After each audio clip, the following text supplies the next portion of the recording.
영광과 고난을 이길 수 있음을 내가 신뢰합니다. 하나님 이 시간에 내 마음 가운데 하나님을 의지할 수 있는 마음 있게 하여 주시고 하나님 나와 함께 하심을 믿어 의심치 않고 내 삶 가운데 모든 어둡고 틀어지고 잘못되고 모든 질병 가운데 예수 이름으로 선포하고 회복되는 역사와 은혜를 가운데 있을 수 있도록 주님의 내가 불러주시옵소서. 우리 하나님을 의지하며 기도하며 나아갑니다. 기도하겠습니다. 하나님 감사합니다. 주님 좋을 수밖에 없는 우리 가운데 하나님을 나아가 주시고 하나님을 아버지라 부를 수 있는 자녀의 삶을 이끌어주시며 감사합니다. 하나님 천지를 계시고 온 우주의 주인 되신 하나님 앞에 우리가 아버지를 부를 수 있는 하나님 자녀의 삶을 누릴 수 있는 우리의 삶이 되게 하여 주시옵소서. 우리가 그 하나님을 의지하며 나아가게 해요. 그 하나님 나와 함께 하심을 믿으며 나아갈 때에 어떤 역경과 고난도 하나님이 될 수 있음을 주님 이 시간 고백하며 나아갑니다. 우리의 믿음의 고백대로 삶 가운데 이루어지게 하여 주시고 하나님 여러분의 나의 오늘 예배를 통하여서 살아계신 예수 그리스도의 그 능력이 우리 가운데 임하고 그 능력으로 하나님 살아갈 수 있는 삶이 시작될 수 있도록 주님 인도하시고 역사하여 주시옵소서. 하나님 오늘도 하나님 의지하며 나아갑니다. 우리 마음 가운데 불신들 하나님과 나 사이를 가로막고 있는 모든 악한 영들 예수 이름으로 떠나가게 하여 주시고 이 예배를 통하여 하나님 깊이 만나고 주 안에서 성장하며 하나님을 향한 우리의 믿음이 더욱더 굳건해지는 복된 예배 될 수 있도록 축복하여 주시옵소서. 감사드리며 예수 그리스도 이름으로 간절히 기도드립니다. 아멘. 우리 함께 박수 치면서 찬양하겠습니다.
할렐루야. 오늘 예배 가운데 오신 여러분 예수 이름 환영하고 축복합니다. 우리 대림절 특별하게 예수 그리스도의 그 복음의 능력을 누리는 인생 되시길 바랍니다. 여러분, 우리 어떤 특별한 행사가 있거나 축하할 일이 있으면요, 이렇게 화분을 보내거나 선물을 보냅니다. 또 그 중에서도 가장 인기 있고 또 받으면 사람들이 좋아하는 것이 바로 난 화분이죠. 이 난 화분을 사서 이렇게 보내는 경우들이 있어요. 저희 교회도 어느 때가 되면은 난을 사기도 하고 또 보내기도 합니다. 그런데요, 이렇게 선물로 들어온 이 난들은요, 굉장히 키우기가 어렵습니다. 밖에다가 넣고 물도 제때 줘야 되고, 또 영양분도 공급해줘야 되고, 막 이런데요. 그럼에도 불구하고 이렇게 선물로 받은 난들은 이상하게 잘 자라질 않고, 빨리 죽는 경우가 굉장히 많습니다. 이 선물 받은 난을 키우기 어려운 이유가 있는데요. 그 이유가 뭐냐면, 저도 발견하고 놀랐습니다. 이 상품으로 파는 이 화분들은요, 그 안에 흙이 아니라 흙과 관련되지 않은 온갖 다른 몹쓸 것들이 많이 들어가 있다고 합니다. 나는 오래도록 건강하게 자라게 하려면 적당히 뿌리를 내릴 환경이 갖추어져 있어야 되는데, 그 화분 안에 있는 내용물들은요, 꺼내보면 스티로폼도 들어있고요, 또 신문지도 들어있고, 혹은 커다란 돌이나 심지어 땅콩 껍질, 이런 것들이 그 안에 가득 채워져 있다고 합니다. 처음부터 쓰레기이거나 또 허공에 뿌리를 둔 난이 제대로 자랄 수 없는 그 결정적인 이유가 바로 흙 속에 그 비밀이 있다는 거예요. 여러분, 그렇다고 해서 좋은 흙에서 양분을 취하면서 또 적절한 햇볕 아래 자란 이 난이 언제까지나 그 싱싱함을 여러분 유지할 수 있을까요? 계속해서 영원히 살 수 있을까요? 절대 그렇지 않죠. 계속해서 피어있는 꽃이 있다면 아마 그것은 조화밖에는 아마 없을 겁니다. 언젠가 반드시 여러분, 이 풀은 마르고 그리고 꽃은 시들 수밖에 없는 것이 이 식물들의 운명입니다. 그리고 또 피어있을 땐 예쁘지만 죽으면 어떻게 됩니까? 결국은 처치곤란한 쓰레기가 되는 것이 또 이 식물들의 운명이죠. 그러나 여러분, 시들어도 아름다운 것이 있습니다. 그것이 바로 사람이죠. 사람. 이 사람의 아름다움은요, 젊음에만 있지 않습니다. 또 깊게 패인 주름에도, 또 눈처럼 소복하게 내려앉은 백발에도 이 사람의 아름다움이 있고요. 또 새 옷보다, 또 새 물건보다, 또 내가 소중하게 간직했던 오래된 물건들, 또 오래된 나와의 추억이 있는 옷들이 또 더 오래되었지만 아름다움을 간직하고 있습니다. 제가 좋아하는 그 옛날 가요 중에 이런 가요가 있어요. 강물 같은 노래를 품고 사는 사람은 알게 되지. 내내 어두웠던 산들이 저녁이 되면 왜 강으로 스미어 꿈을 꾸다 밤이 깊을수록 말없이 서로를 쓰다듬으며 부둥켜 안은 채 느긋하게 정들어 가는지를. 지독한 외로움에 쩔쩔매운 사람은 알게 되지. 그 슬픔에 굴하지 않고 비켜서지 않으며 어느 결에 반짝이는 꽃눈을 갖고 우렁우렁 잎들을 키우는 사랑이야말로 짙푸른 숲이 되고 산이 되어 메아리로 남는다는 것을.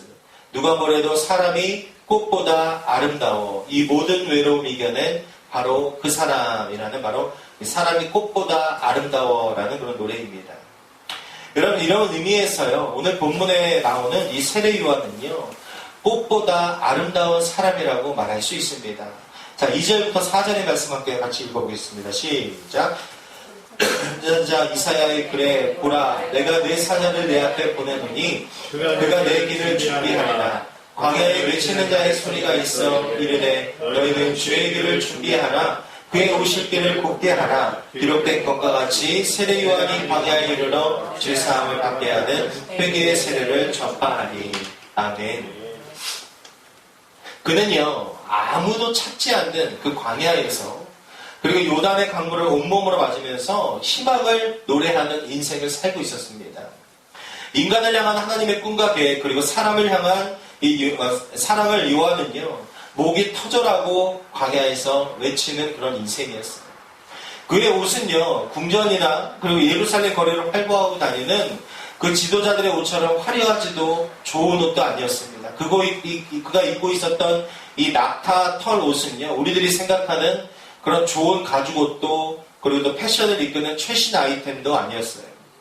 아주 가난한 사람들이 그때 입을 수밖에 없는 옷이 바로 이 낙타 털 옷이었습니다.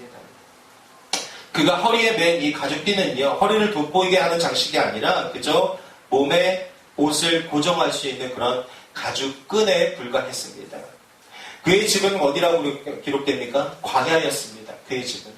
모래바람이 불어오면요, 눈도 제대로 뜰 수 없는 그 황량하고 적막하기만 한 그곳이 바로 이 세례 요한의 집이었어요.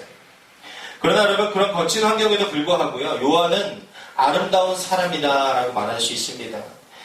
가사처럼요, 그 슬픔에, 그 환경에 굴하지 않고 비켜서지도 않으면서 인간에 대한 하나님의 사랑과 계획을 선포했기 때문에 그렇습니다. 그래서 요한은요, 정말 꽃보다 아름다운 사람이다라고 우리가 말할 수 있을 거예요. 요한은 아름다울 뿐만 아니라 위대하기도 합니다. 죄송합니다. 제가 감기걸려 자꾸 기침을 하네요. 죄송합니다. 위대하기도 해요.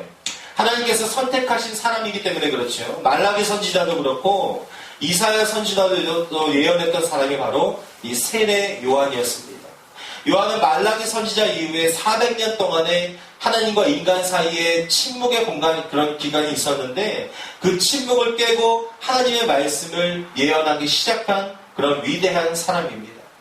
요한의 위대한 점은 또 있습니다. 그는 자신의 사명을 깨닫고요, 또 그 사명을 끝까지 잘 감당한 사람입니다.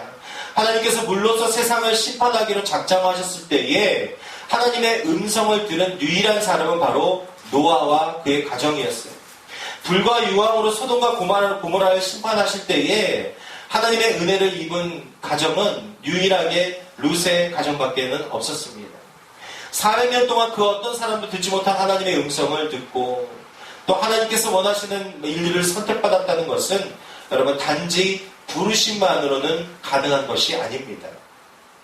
로마의 속국으로 희망도 없이 사는 사람들, 또 굳어버릴 대로 굳어버린 이 율법주의 가치관 속에서 하나님보다 사람의 눈치를 더 살피면서 살아가는 그 시대적 환경 속에서 그는 자신을 지키기 위해서 광야로 나갔고 그곳에서 머무르며 사역하기 시작했어요. 여러분, 아무도 그를 광야에 가서 살라고 하지 않았습니다. 이 세례 요한의 아버지의 직업이 무엇입니까? 제사장이죠. 여러분, 그때 당시에 제사장이면요, 정말 상위권입니다. 정말 잘 사는 그런 부유층이에요.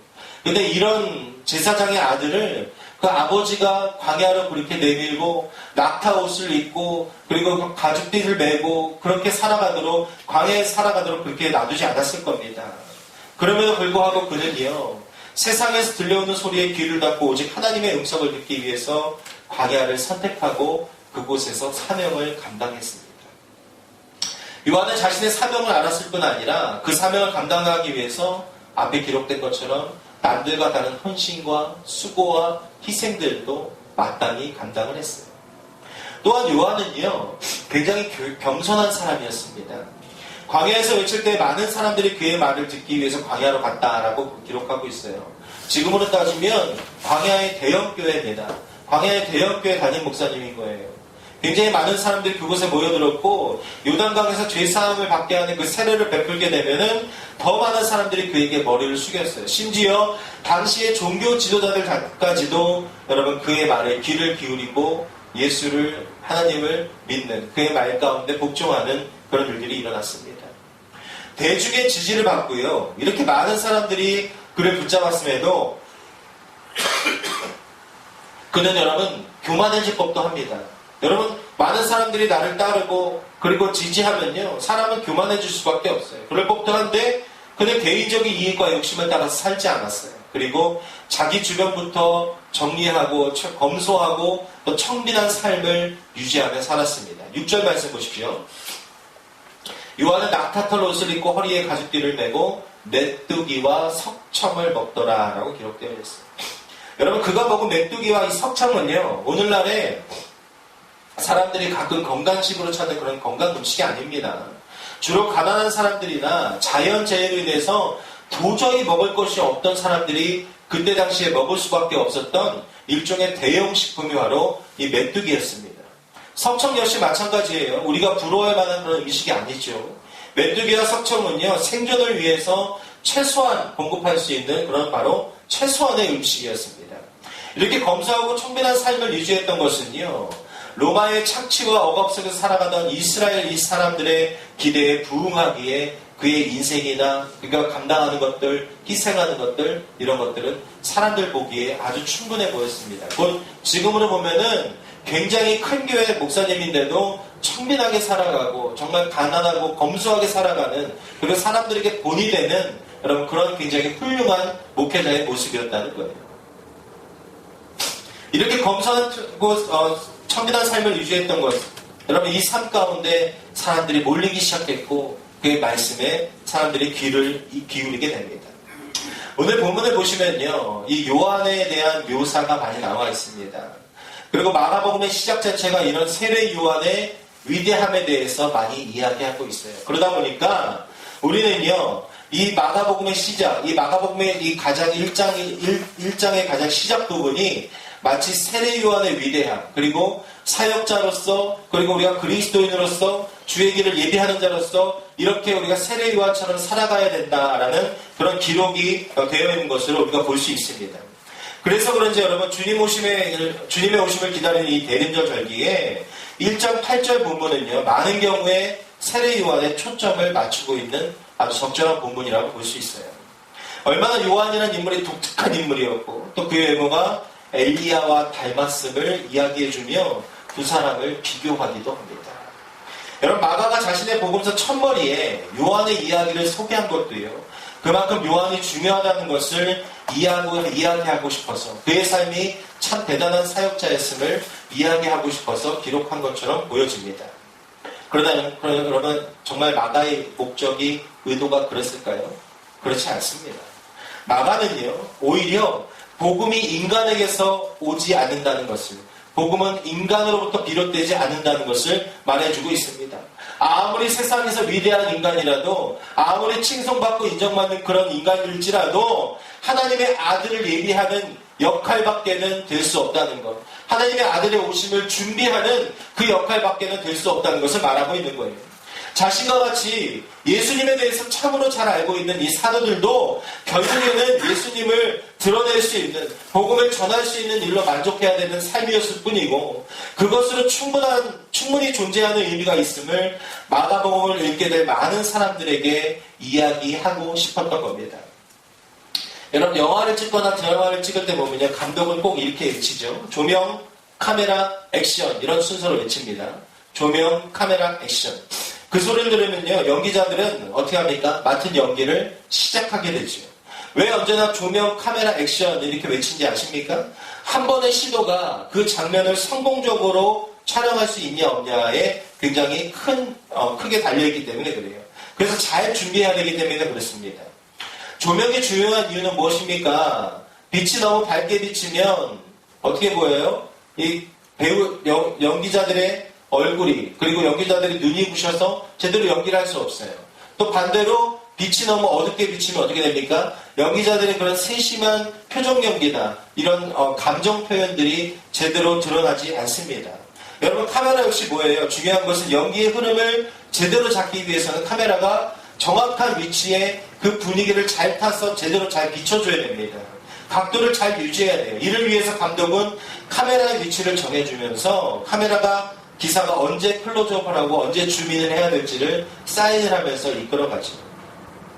여러분 각 카메라는요, 이 감독의 지시에 따라 장면을 찍을 수 있도록, 그리고 만반의 준비를 갖추고 있어야 됩니다. 제대로 준비되어 있지 않으면 장면을 완벽하게 담아낼 수가 없기 때문에 그렇죠.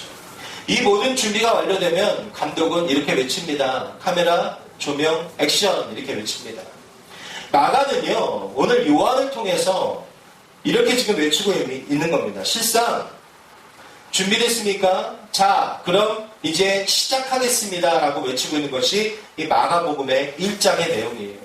마가는 이사야와 말라기 선지자의 예언과 그 예언을 성취시킬 메신저인 세례 요한을 등장시키면서 그를 조명 역할로 맡겨주고 있는 거예요. 그를 조명 역할로 사용하고 있는 겁니다.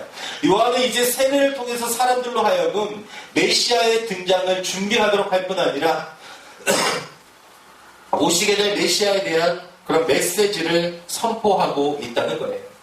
요한 자신은 여러분 그 빛이 아닙니다. 그렇죠? 요한은 그 빛이 아니에요. 오직 조명들이 비춰야 될 것을 비출 수 있게 함으로써 예수님께서 등장하실 때 비로소 모든 사람들이 그분께서 영국의 주연이심을 알 수 있도록 준비하는 작업을 지금 세례 요한을 통해서 하고 있다는 겁니다. 여러분 7절과 8절 말씀 보십시오.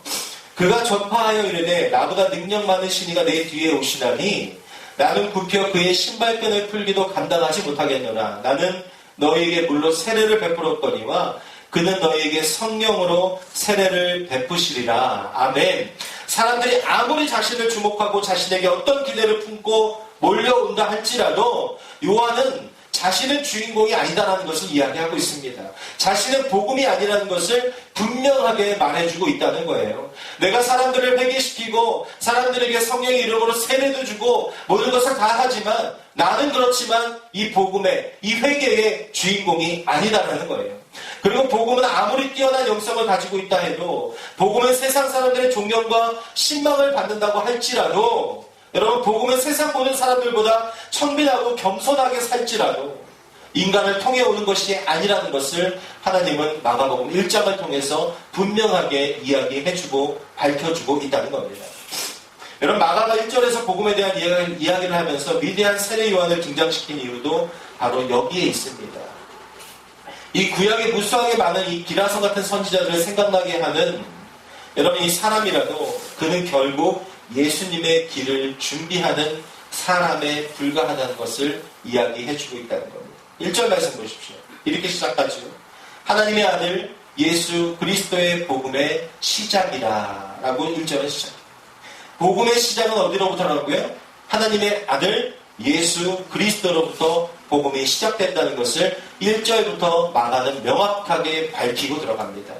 아무리 세례 요한에 대해서 화려하게 소개가 되고요 있어도 요한의 이야기가 복음의 시작이 될 수는 없다는 것을 이야기해 줍니다.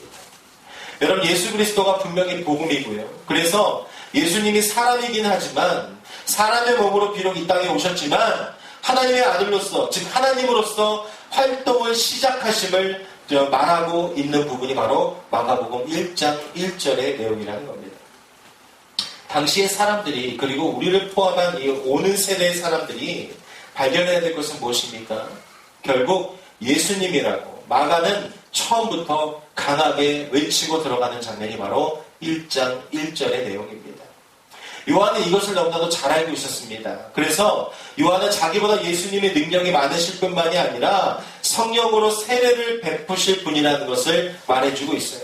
자신이 베푸는 물의 세례는요 죄와 단절을 원하는 사람들의 열망을 채워주는 그런 외적인 예식일 뿐이고 그리고 일시적이지만 자신의 뒤에 오시는 분은요 성령으로 세례를 베풀어 마음과 삶의 순결을 우리에게 가져다 줄 것이고 또 그를 따르는 자들은 죄책감과 죄의 세력으로부터 여러분 구원해 줄 것이며 하나님과의 교제 안으로 인도할 것이다 라고 요한은 외쳤습니다. 나는 굽혀 그의 신발끈을 풀기도 감당하지 못하겠더라. 이 말씀 그대로 세상의 그 어떤 사람도 여러분 예수님보다 앞설 수 없다는 것을 여러분 기억하시기 바랍니다. 세상의 그 어떤 일도 주 예수보다 더 귀하고 더 중요하고 앞설 수 있는 일은 없다는 거예요. 꽃이 종국에는 시드는 것처럼 여러분 사람들도 결국에는 시들어 버립니다. 사람이 꽃보다 아름답다는 이 노랫말은요 참으로 귀하고 위로가 되지만 그 사람도 종국에는 어떻게 됩니까? 시들어서 이 땅에서 사라지는 존재가 됩니다. 세례 요한과 같이 예수님을 드러냈던 이 베드로도요 그러므로 모든 육체는 풀과 같고 그 모든 영광은 풀의 꽃과 같으니 풀은 마르고 꽃은 떨어지되 오직 주의 말씀은 세세토록 있도다 하였으니 너희에게 전한 복음이 곧 이 말씀이다 라고 베드로전서 1장에 이야기하고 있습니다. 여호와의 기운이 불 때에 모든 인간적인 것들은 여러분 다 사라지고 맙니다. 그러나 성령님을 받은 사람이라면 주님과 함께 반드시 영광의 자리에 오를 것을 여러분 믿으시기 바랍니다. 사랑하는 여러분 이제 크리스마스가 다가오고 있죠. 이제 교회도 추리를 했고 또 밖에도 이제 하나 둘씩 추리가 늘어날 것인데 교회보다 더 빠른 곳이 있습니다. 어딘지 아십니까? 백화점입니다. 그리고 번화가에 마트입니다. 그곳에는요 이미 캐롤이 울려 퍼지고 있습니다. 그리고 크리스마스라는 그 분위기를 한껏 띄우고 있습니다. 많은 사람들이 여러분 그 음악에 이끌려서 그곳으로 모여듭니다. 그러나 중요한 것은 무엇입니까? 그곳에는 예수님이 계시지 않습니다. 그곳에는요, 사람들이 보기 원하는 것들이 있고요. 사람들이 갖기 원하는 것들이 가득 차 있고, 사람들이 대리만족하기 원하는 것들이 그곳에는 가득 차 있습니다. 혹 예수님의 탄생을 기다리면서 다시 오실 주님을 기다리며 여러분도 그곳을 기웃거리며 거기에 소망을 듣고 있지 않은지, 예수님보다 세상의 분위기와 그리고 성탄절의 다른 내용들에 내가 더 중심을 두고 기다리고 있지 않은지 여러분 한번 점검해 보시기 바랍니다. 다시 오실 주님을 기다리면서 내가 예수님보다 더 앞서려고 하지는 않는지, 내가 주님 오심을 준비하고 기다리는 인생이 아니라 주님보다 더 앞서 나가는 인생이지 않은지 여러분 한번 점검해 보시기 바랍니다. 사람들이 나를 좀 알아준다고 해서 나의 실력을 인정하고 나의 영성과 믿음을 높게 평가하고요, 나의 헌신과 수고를 칭찬한다고 해서 혹 내가 뭔가 주를 위해서 큰 일을 감당하고 있다라고 착각하고 있지는 않은지 여러분 한번 점검해 보시기 바랍니다. 반대로 여러분 광야에서 지내는 것처럼 세상 즐거움 멀리하면서 오직 믿음으로만 살려고 애쓰고, 남들이 놀 때 성경책 보고 기도하고, 여러분 남들이 쉴 때 예배의 자리 가운데 나오는 그 인생인데, 그런 나를 사람들이 몰라준다고 혹시 내 안에 서운함과 교만함이 있지 않은지 여러분 신앙적인 내 자신의 모습들을 한번 점검해보는 이 대림절 기간이 되길 바랍니다. 저와 여러분은요, 모두가 주의 길을 예비하러 보냄을 받은 사람들임을 여러분 꼭 기억하시기 바라요. 세례 요한은요, 이 복음의 시작인 예수 그리스도의 길을 예비한 사람이 바로 이 세례 요한이었다면, 저와 여러분은요, 이 복음의 완성자로 오실 예수 그리스도의 길을 예비하는 사람들임을 여러분 믿으시기 바랍니다. 여러분 요한과 같은 영성과 영향력을 갖추는 인생들 되시길 바랍니다. 세례 요한처럼 위대한 사람이 되길 바랍니다. 세례 요한처럼 여러분 겸손한 그런 사람으로서 하나님 앞에 살아가길 예수 이름으로 축복합니다. 여러분 세례 요한처럼 철저하게 주님만 드러낼 수 있는 여러분 저와 여러분의 삶이 되길 바라요. 여러분 그 어떤 것도 여러분 이 세상에 그 복음의 능력을 대신할 수 없습니다. 그 어떤 것도 예수님을 대신할 수 없어요. 여러분 예수 믿는 우리라도 여러분 이 대림절 기간에 다시 한번 우리의 신앙의 중심을 가다듬고요, 주님 오심을 준비하면서 주님이 내 삶 가운데 이 대림절 기간에 무엇을 원하시는지, 내가 비록 이 대림절 기간에 기도원을 가고 금식하고 하나님 앞에 매달리며 시간을 들이지 못하지만, 그럼에도 불구하고 분명 하나님께서 우리 각 사람들에게 이 대림절 기간 동안에 내려놓기 원하시는 것들이 분명히 있을 줄 믿습니다.